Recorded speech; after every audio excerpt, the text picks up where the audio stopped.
Hoy vamos a ver cómo sabemos cuánto le debemos a un proveedor.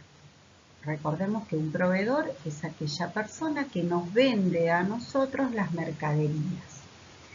Para saber cuánto le debemos a un proveedor, este nos va a enviar en forma periódica un resumen de cuenta. ¿Qué es el resumen de cuenta? Es un documento que nos muestra todas las operaciones que efectuamos con el proveedor durante un lapso determinado de tiempo, que generalmente es un mes.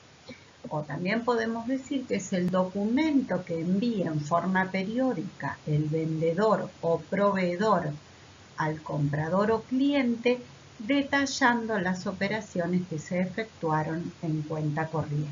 Es decir, todas aquellas operaciones que no fueron pagadas aún. En esta infografía podemos ver cómo el vendedor o proveedor le envía el resumen de cuenta a su cliente o comprador. ¿Cómo se emite ese resumen de cuenta? Por duplicado. Y así vamos a ver que el original se envía al cliente o comprador y el duplicado queda en poder del vendedor o proveedor.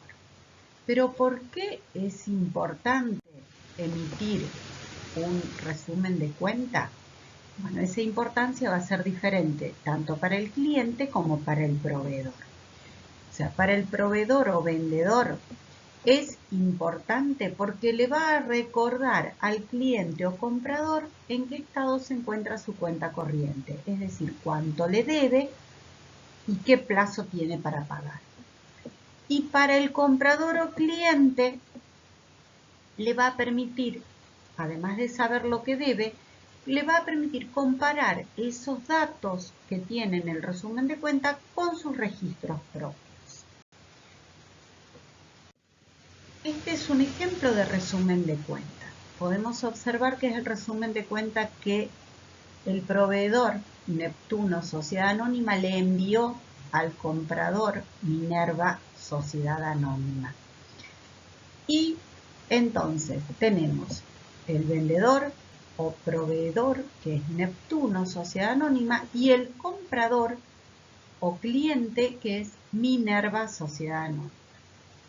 También podemos observar que hay tres columnas que dicen debe, haber y saldo, donde hay diferentes importes.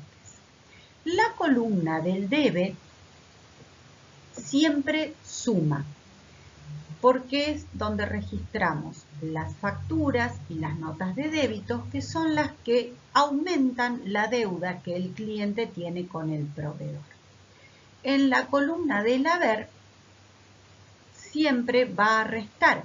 ¿Por qué? Porque ahí vamos a registrar los pagos que haga el cliente y también las devoluciones o disminuciones de su deuda a través de las notas de crédito.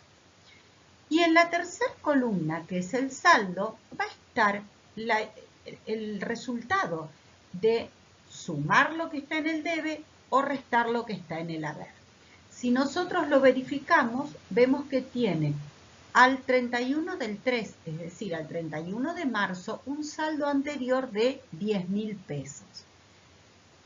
A eso se le suma el 5 de abril la factura número 308 por 484 pesos. Entonces, sumamos el saldo más lo que está al 5 de abril, 5 del 4, en la columna del debe, y nos va a dar 10.484 pesos, es decir, un nuevo saldo. Y así seguimos sumando cada uno de los importes que se encuentran en la columna del debe, hasta que llegamos a la columna del haber con una nota de crédito de 121 pesos y un recibo de 5.000. Ambos restan al saldo anterior y al final obtenemos lo que debe en total el cliente Minerva a su proveedor Neptuno. que da un total de 7.843 pesos con 50 centavos. Y también lo escribimos en pesos.